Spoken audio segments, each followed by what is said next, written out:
Reese, Shane and Shane kind of got on the books to record what would become the Psalms 2 album of theirs. And so while I was interning for Reese, he's like, hey, I need some extra hands. Would you help me come like plug in microphones and like hit go on the Keurig and go pick up tacos? Like very classic like music industry, like free studio intern, like the guy who like gets the coffee. It's very much what I was doing.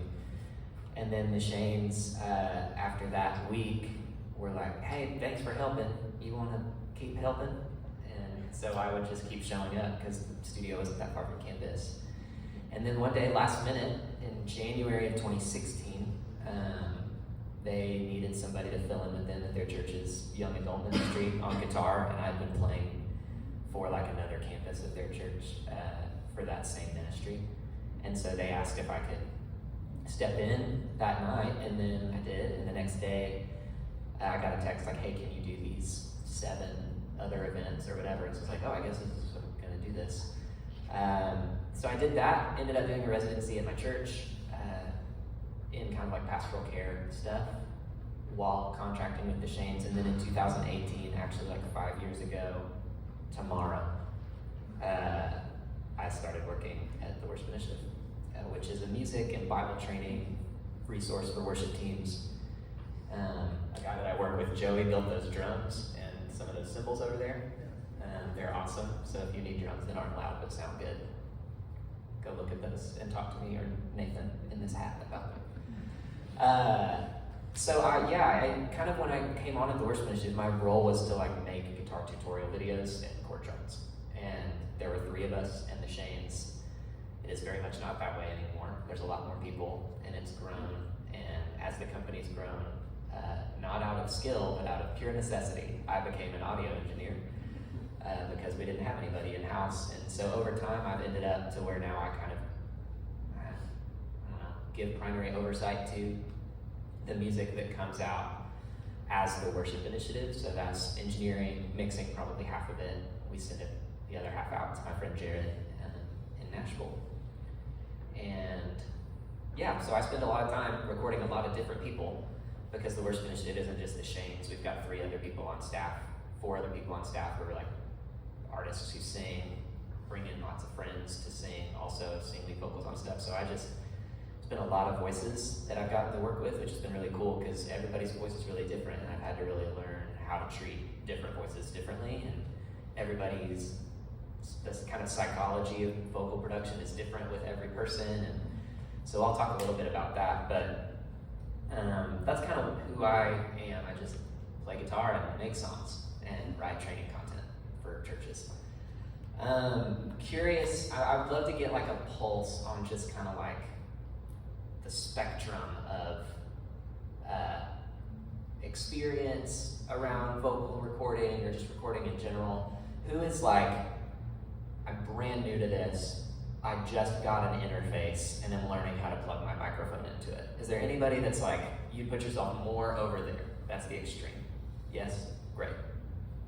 And then who is like, I'm recording and releasing music, either for myself or other people, or have done that? Great. And then what's the middle? I don't know. You record music but you haven't released it yet? I don't know. I don't know. It's like it's done, it's just not out. So a pretty broad spectrum from the like hesitantly raised hands that I saw. So I'll try to give, I think because of the kind of breadth of experience here, I'm gonna like go through a couple of things, but I think Q&A and just getting to questions that you have about your specific challenges or whatever when it comes to recording vocals or just recording in general, I'd love to try to answer those. And I think that a question that you have, someone else also probably has. So we'll spend some time chatting around that. But biggest things I think for me, I think the main thing I want to talk about, I'm going to do a couple of gear things and then just a couple of like headspace mindset kind of things. Because singing is really different than playing guitar. Playing guitar is very personal to me. I want people to think it's good. I want people to think my guitar sounds good. It's just different though than a voice, because a voice is like your physical body. And so the kind of psychology of that, there's a delicateness to vocal production at times. There are some people who are just like not sensitive about it at all, and they're just like, tell me I suck and tell me what to fix. And then there are some people who you kind of have to like inception them into thinking it was their idea to do the thing that you think they should do, which is super fun, and you get to watch it happen. But we'll start just like gear stuff. I'm just gonna throw out some like things that I think might be helpful if you're looking for a microphone to record at home, or an interface, or a whatever. There's kind of three main families of microphones. Get ready for a brief technical TED Talk. Three primary kinds of microphones. You have dynamic microphones, you have condenser microphones, and you have ribbon microphones. All this really means is a dynamic microphone is just microphone's a diaphragm, sound hits it, this little thing moves back and forth, the diaphragm, it turns it into an electrical signal that goes into your preamp. Anyway, so basically the amount of sensitivity that one of those has is going to pick up certain nuances and subtleties in your voice. So a dynamic microphone is this really sturdy, rugged, you can throw it in front of a kick drum, you can put it on a violin, you can put it on your voice, and it can handle kind of any source and it's not going to break. Condenser microphones are a little bit more delicate, which is why for our time, like they work really well for vocals. Condenser mics can handle louder sources, but you want something when you're singing that can pick up all the like unique nuances and like the air and the breath of your voice. And so a condenser mic is something for vocals that I'm using a lot. That's something if you have an interface and you see a button that says Phantom or like +48. Condenser microphones have internal electronics that like amplify the sound to help it be that sensitive, and so it needs extra electricity to power that thing inside of it. That's why this mic has batteries, not just for the, well, maybe, depends on the capsule. But, dang it, I don't know. What capsule is this, Nathan? That's an 80, a beta 87. So it is a condenser mic. Yes. So, condenser mics are really helpful for vocals because they pick up all of those nuances. They're really full spectrum. They'll capture like really low lows, they'll capture really high highs. And when you're capturing a voice, you want to get the fullest picture you can, kind of like a full resolution photo. Ribbon mics are kind of like more vintage, historic technology. They're kind of dark. If you're going for like a more lo-fi, like old school, think Leon Bridges, that thing, I would use a mic, like a ribbon mic for that. But for our purposes, I would say if you're looking for mics at home for your voice, a good dynamic mic like a Shure SM7B, that's the one that you see everyone using on podcasts. That's a great mic for vocals. Nate, what's the condenser that y'all bought that you really like? Lauten, L-A-U-T-E-N? Yeah, L-A-U-T-E-N. Yeah, Lauten 208, that's a mic that Nathan got for our church that he and Emma have used for their own music that they recorded at home. And plug for Darlin, their band, if you want to hear what that mic sounds like. So mics are important because you want to capture what your voice is, but the subtleties of those mics, there are some mics that work really well on Shane's voice at the studio that don't work super great on my voice because of like where the resonances are in our voice, all that stuff. But a really standard condenser is going to work on any source. It's going to work on any voice, and it's going to sound really great. The next kind of thing about after capturing would be who's like opened up their laptop to like Logic, GarageBand, Pro Tools, Incon. What are plugins? And gone, I think I need these, but how do I use them? There are three main things that I would say I think are important when you're working on a vocal. You need color, you need compression, and you need what I'll just call wet effects. color would be like an EQ. So who's opened up an EQ and you can like click on the little thing and drag it around in the frequency spectrum and you hear it go like, it makes your mic like this, or it sounds like this, and it's like really low and resonant, or it's really bright. Your EQ is what's helping make those decisions of what something sounds like.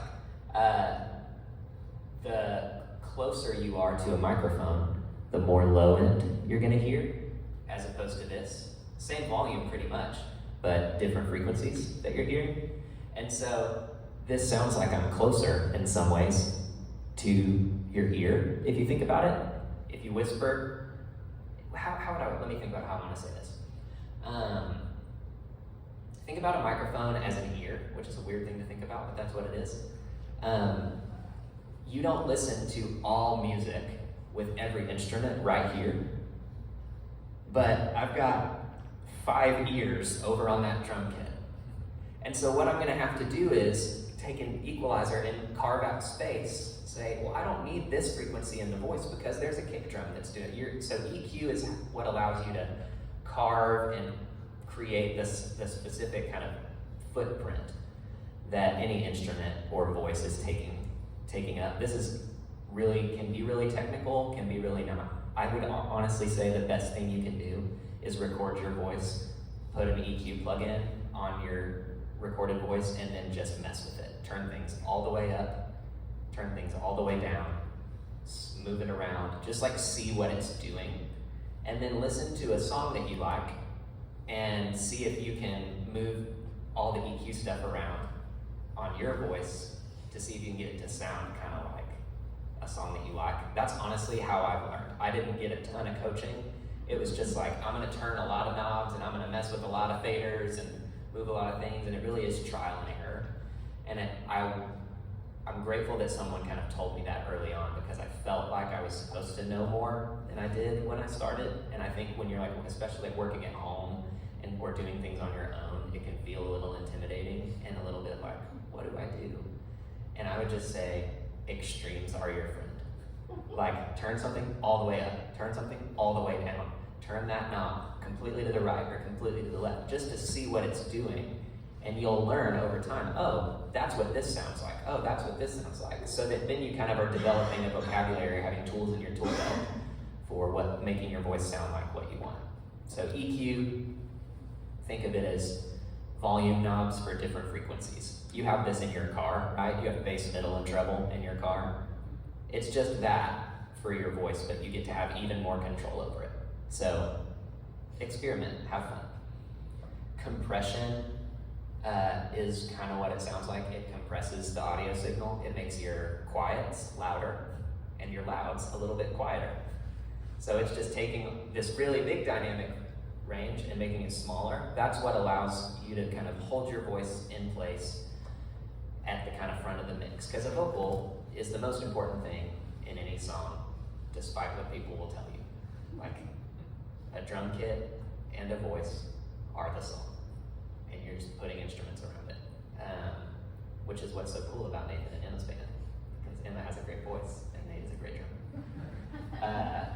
And so, compression, again, I really think if you just turn the knobs all the way up and down, like, what I hope you take away from this is like, you should feel really free to experiment and make mistakes when you're working on your laptop or at a studio or whatever, because that's the only way to learn. And a lot of really awesome art has come from oopses, and like cool sounds have come from, oh, I didn't mean to have that turned up so loud, and it distorted. And that's where distortion and overdrive came from for guitars. And that built an entire genre called rock and roll. And so don't be afraid to like make mistakes. And then the last thing I would say, so that's EQ, compression, and then wet effects. That would be like reverb. It's why this room has echo, and a room that's got carpet on the ceilings, walls, and floors doesn't. Sound happens in a space, right? We don't listen to sound in a vacuum. And we don't listen to every instrument right next to our ear. And so some of these effects like reverb can help you kind of place things. Sound is very strange in that we listen to it out of 2 speakers, a left and a right, but it can sound like something's in the middle, or it can sound like something's far away, even though there's just 2 speakers You ever thought about that? That there's just two speakers in a studio. But why does it sound like it's really far away? Those speakers are just right here. That's that voice that I'm listening to. That's because of things like reverb. And so think about reverb as you're putting your sound in a certain kind of space. A really big echoey thing makes something sound really epic and huge. None of that at all makes it sound really small and intimate and close. And so you get to experiment when you're thinking about the kind of song that you're working on. What kind of space do I want to put it in? Do I want it to feel epic and huge and anthemic, or do I want it to feel small and intimate and delicate and close? And you get to, that's what's so fun about this as you experiment and learn these different plugins and whatever, is you get to learn how to make your song be exactly what you want it to be. That's one of my favorite things as a producer and as a mix engineer, is to talk to an artist before we ever even start recording and go, okay, what do we want this to be? And then I get to make like the 1,001 little choices along the way. And I want to plug this into this, and I want to use this plugin, and I want to use this reverb to eventually get to the end result. That's what the artist was hearing in their head. So I think for you, if you want to be a producer, you should get as into the weeds as you can for that. If you don't want to be a producer, I still think you should have a little bit of a vocabulary around these things, because my goodness, when it can be really challenging sometimes as a producer when I'm trying to like get what the artist is wanting and go like, okay, so tell me kind of what you envision this being, and they lack some of the vocabulary. There's kind of a language gap between the two of us, and so I think you actually as an artist can serve your process really and your producer really well by just trying to have like a little bit of a baseline of like, what's reverb? What's delay? Oh, I don't like how dark my voice sounds because there's not enough high end. Like just learning some of the basic vocabulary will really allow you to, it'll make the process a lot smoother and a lot more enjoyable, because you and whoever you're working with will be able to like actually communicate. That's my gear stuff. That's the most techie we're gonna get, unless you have more questions later. My next thing that I wanna talk about is how much more time would be helpful for me to talk? What time do we need to be done after Q&A? I don't have a watch. Yeah, we have about 20 more minutes. Great. This will be the last thing I say. How to make an artist feel comfy, or how to feel comfy yourself when you're singing. I, as a producer, kind of have two categories of artists that I think about when I'm vocal producing. I have folks that need coaching, and I have folks that need coaxing. Some people just want you to tell them what's wrong and what they need to do different, and it's just like, just shoot me straight. And then other people will get very offended, or their feelings will get hurt if you communicate with them that way. Again, because a voice is such a like intimate part of kind of who we are. My friend Phil is just not precious at all in my experience. The time that I've recorded his voice, where it was just like, hey, I think you need to do it again because of these reasons. And he was just like, great, let's run it back. There are some people who, if I was like, hey, that wasn't great, you need to fix this, we need to run it back. Enough times of that, they would start to get really discouraged and in their head. And then we kind of, the rest of the session wouldn't go great. Like, it's just hard once you get in your head to get out of your head as a vocalist. Have you ever experienced that, where you're like trying to record yourself and then you listen back and you're like, that's not what I want. So you try again and you're just like, that's still not what I want. And after 4 or 5 times, you're just like, nah, okay, we'll try again later. Has anybody ever experienced that? So the goal then as a producer, that's a person who maybe needs a little bit of coaxing. And so it's more of, hey, I think we're really close. Like, I love this and this. What if we changed this? Because I think that would actually, and so it's a little bit more, it's not like manipulative, but it is helping someone along through the process of, hey, you have brought me, for me, it's like, hey, you've brought me into this process to help you be the best you can be. That's gonna mean I'm gonna have to tell you at times when it's not the best, or when it could be better. but that's because I'm committed to this thing being as awesome as you are. Like, so there has to be a level of trust there, and I think that's a really big thing, whether you're an artist looking for somebody that you can trust, or whether you're a producer, like being that kind of person that an artist can really trust and feel comfortable, just you and them in a room and them singing and their voice being under a microscope. So I think just having that in mind of like, and looking for yourself, like, do I seem like more of a coach kind of person? Just like, I just want someone to tell me, like, what's not awesome? What do I need to do better? Am I flat? Tell me. Was that run too much? Tell me. Do I need to do a run there, but I'm scared because I don't want it to fall apart and be embarrassed in front of this person? Like, oh, like, I need to know that my producer is gonna do what they need to do to pull the best out of me. So relationship is really important, and trust is really important in that.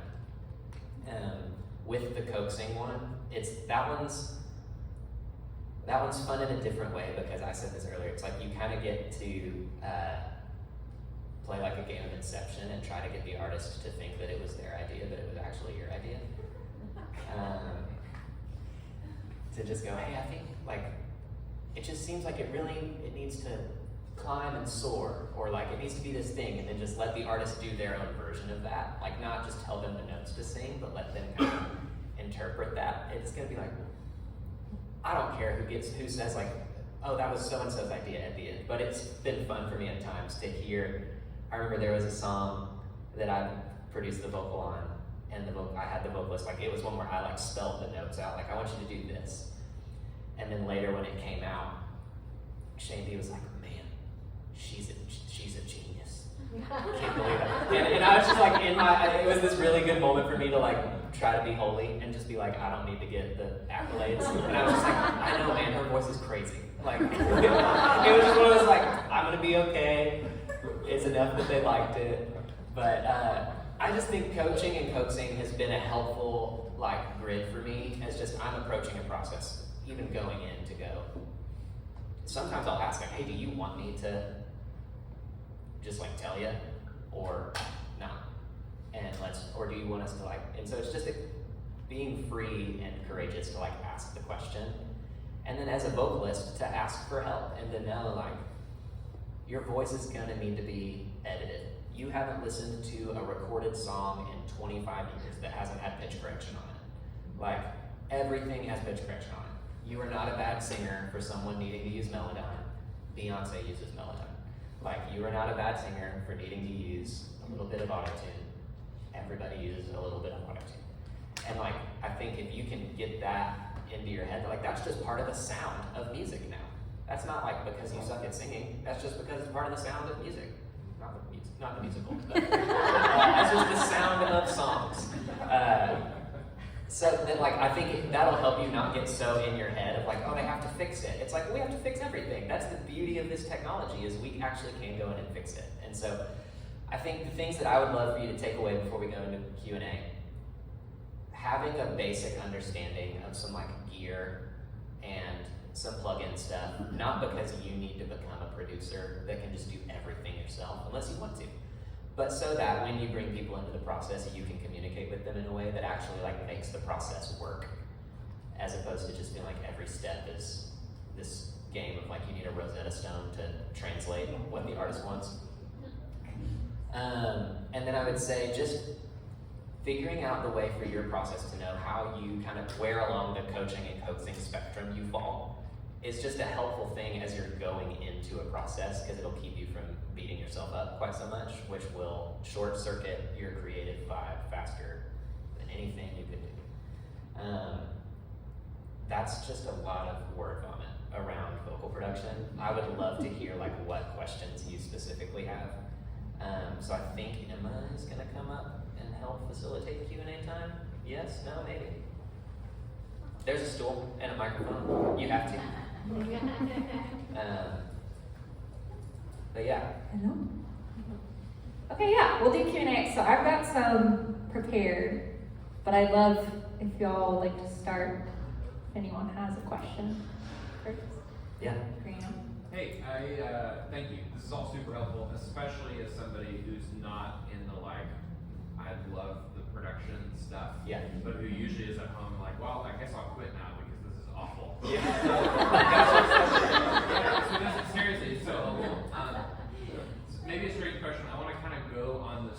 songwriting end of things. Yeah. Into like what we bring into the studio and thinking vocally. Yeah. I think it's difficult sometimes because as you know, songwriters, artists, we're always in process trying to find our voice, Yeah. whether metaphorically and literally in what we're bringing to the table. What do you see as a producer in terms of trying to, you talk about the coaching and coaxing, and I know that goes specific to the song, but I want to hear some of your thoughts on beyond that, where you see that in the trajectory of an artist in terms of what they bring to the table from their songwriting. So to try to make that a more concrete question, just to ask like, how do you as a producer help a songwriter say, hey, I think you're bringing a song that's not quite fitting in your voice, that kind of thing, and how does that grow the song? Gosh, that's a great question. Yeah. That's a really important, I've learned this the hard way Yeah. as both a producer and a mix engineer, specifically as a mix engineer, but this principle applies. Clarity on the front end as to what they mean, like what for me, like what an artist means by the word produce when they say, hey, I want you to produce my song. Yeah. Some people, that means what they really mean is, I don't know how to work all the recording gear and I want you to be the recording engineer, but don't tell me to change my song in any way. Yeah. That's one extreme end of the spectrum. The other is like, I kind of like got a song that I wrote. Will you make it for me? Yeah. And so I think clarifying like that on the front end is super huge, because I've at times gone in and been like, I'm gonna bring my thing like to this mix and I'm gonna make it awesome. And then it was like, oh, they didn't want me to bring my thing. They wanted me to do just a better version of like the rough bounce that they sent me. Which is great, like that's super normal. I didn't know that when I started. I thought everybody just wanted me to art all over their song. And it was like, that's not true. Sometimes they don't.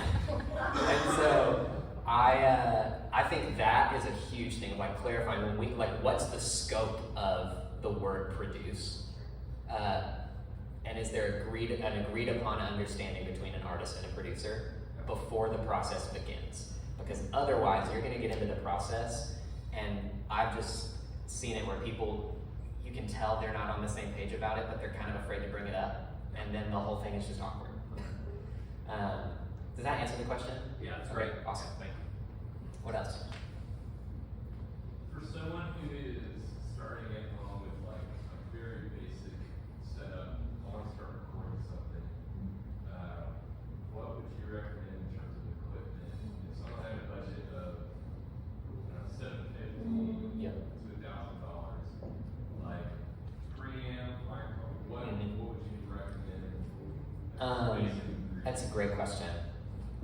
I think for at-home stuff, you probably don't need more than 2 inputs. You know what I mean? Like that'll allow you to record a stereo keyboard if you have one.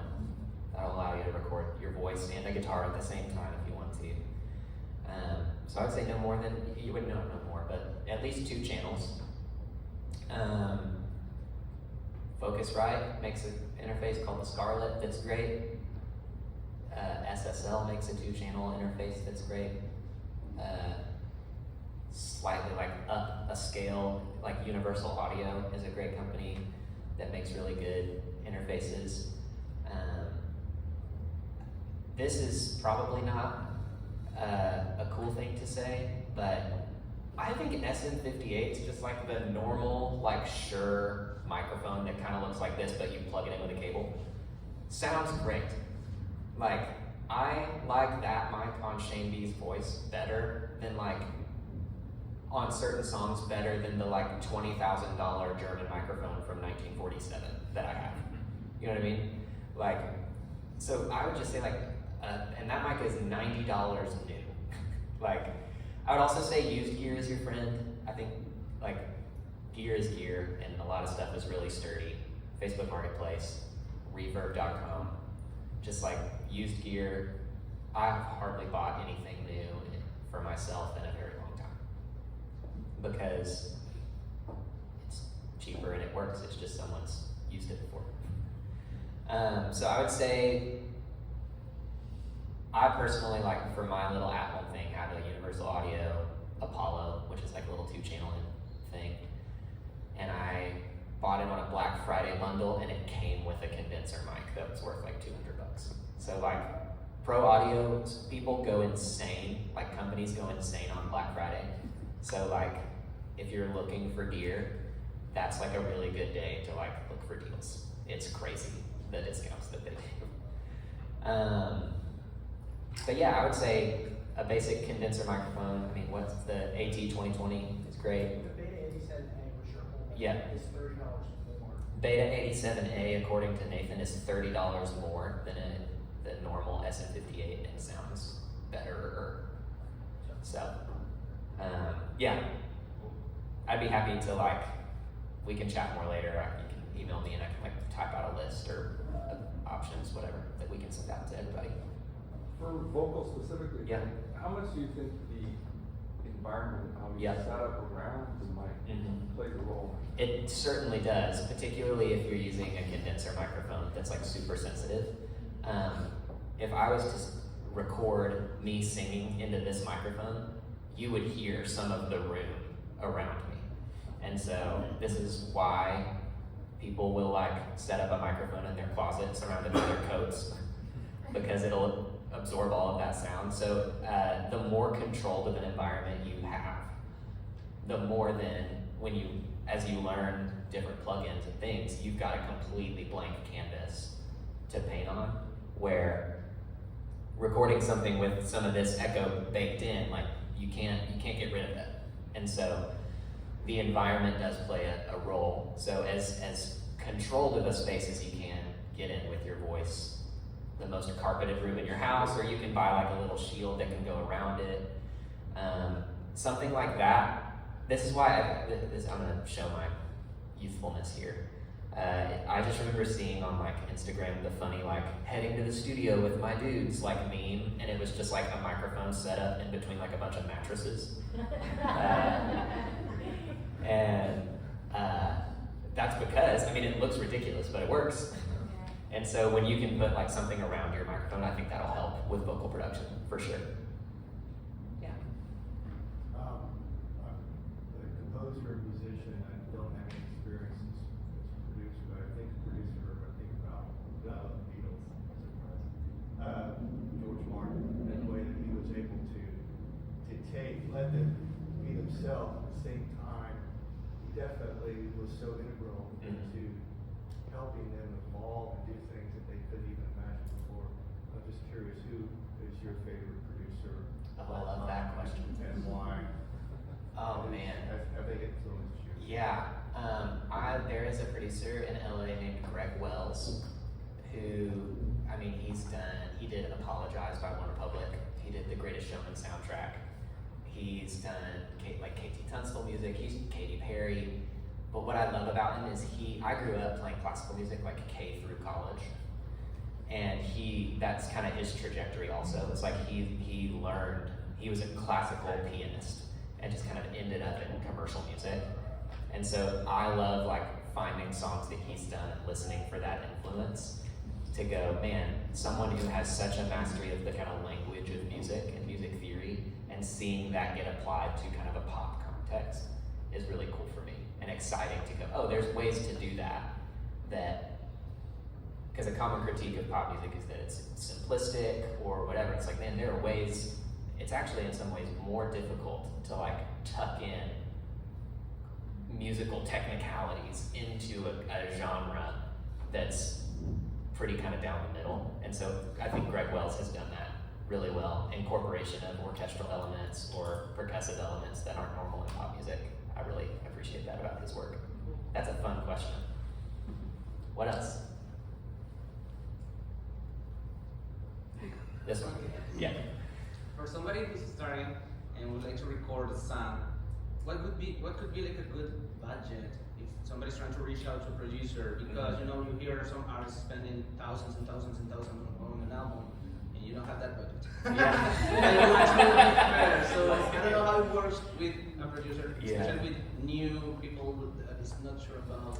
Yeah, that's a great question. Let me think about that. I think the music world, and I'm learning too as I get older, this is pretty much any industry, but it's pretty front and center in music, is like relationships is a huge part of it. So I think just like asking your friends and like friends who've released music, gone, hey, like, can you give me a ballpark budget of like how much it cost you to get this music out? Okay, who produced that? Like, did that budget seem reasonable? Did you like work with? I think it looks a lot like asking people, because I mean, I know people who charge $8,000 a song to produce it. And then the artist has to pay to get it mixed and mastered.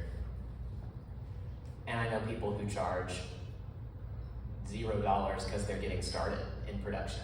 And so I think it's for you determining what are the elements that like seem the most integral that I'd be willing to spend money on, and then what are the ones where it's like, oh, my buddy Adam, he said he'd love to help me with my music stuff. Like maybe he'll play guitar in it, and I can ask him like for some help or whatever. And so, like Nathan and I just did that with one of our friends. Like we went up to the studio and Nate played drums because she's in our home group and she's doing music, and it's like lucky her that she has Nathan in her home group that can play. That's like a world-class drummer that can play drums on a record for free. That's pretty awesome. And so I think utilizing this community, I think talking to people like the Foxes or to Anna or to, gosh, there's so many people here that are connected to folks like that. There's just such a range, like price-wise. Like there are guitar players that charge $700 a song to play, and there are people who charge $75 a song. And so I think utilizing your network to help find people is probably the best, and it's like the furthest thing from a number of like, but reasonably. I don't know, Paul. I feel like Paul, yeah, Paul. You have a really good. Yeah, you should have Paul to make your music, everybody.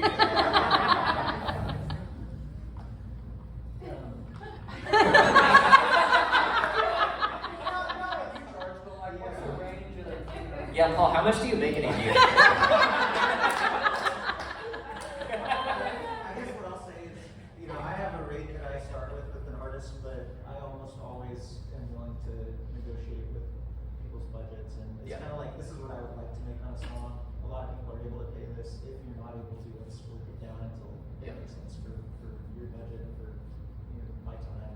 Mm-hmm. And yeah, I'm not charging you for your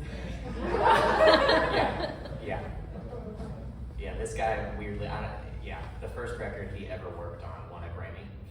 Like he moved to Nashville, kind of ended up writing and producing with the guy, and then that album won a bunch of Grammys, which is super strange. Do what? I would just say that that's true across the board for players too. Yep. Like I had a guy who played on Ben Rector and John Mayer's albums do my record, and I promise you he did mine for way less than those guys were paying. Yeah. And he got that I was a new artist in Dallas, and he was willing to work with my budget. So. That's awesome. I was just gonna add that, not every song needs drums. Yeah. Full band, I mean, it could be, Right. You could save a lot of money. For sure. If there's a song you keep really small. Yeah, that's true, for sure. Yeah, the less elements, the less dollars. What else? These are great questions. I got a quick question. What about synthesizer instruments? Yeah. I mean, do you, yay, nay? I mean, I'm a fan. Okay. There's really great software libraries that you can buy. Omnisphere, Keyscape, Native Instruments. There's all these either completely new digital creations or digital recreations of analog gear.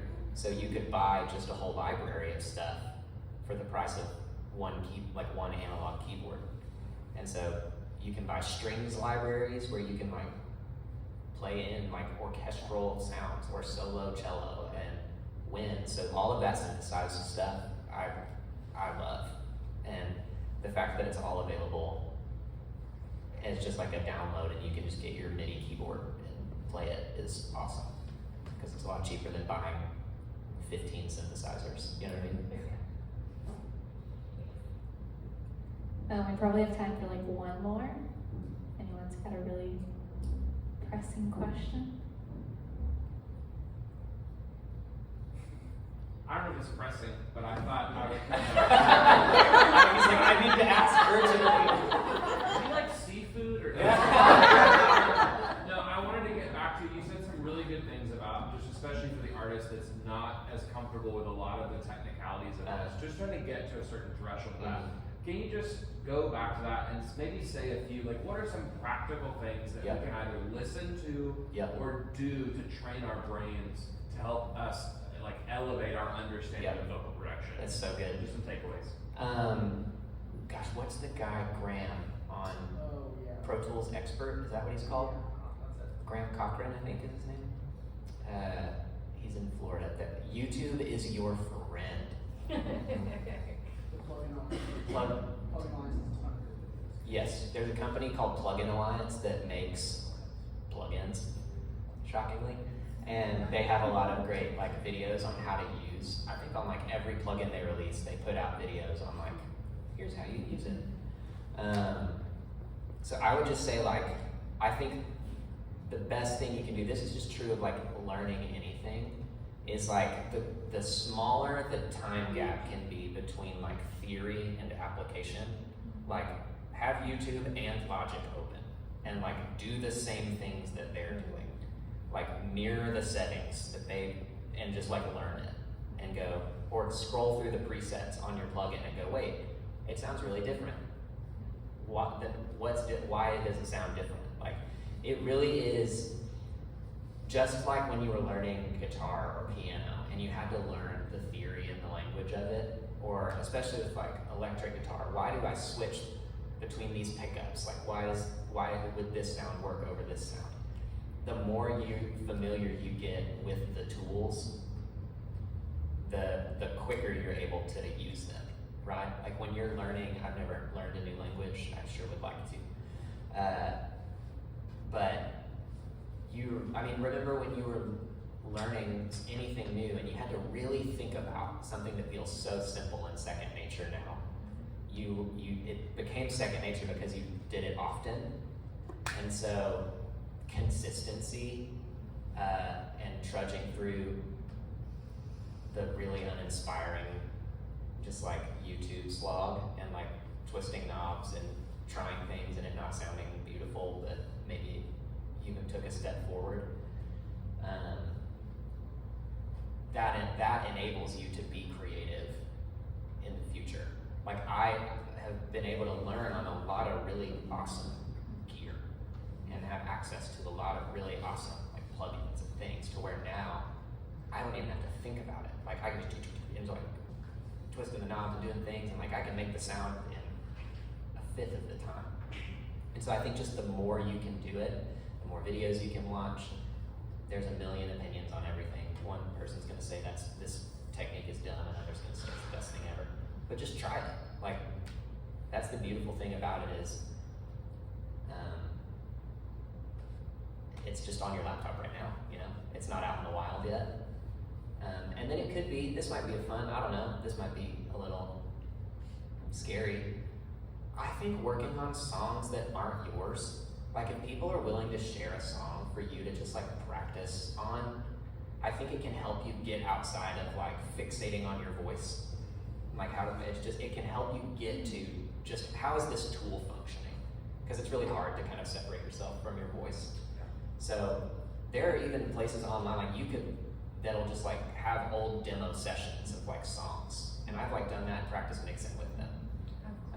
So just like finding things like that to practice on instead of practicing on your own voice.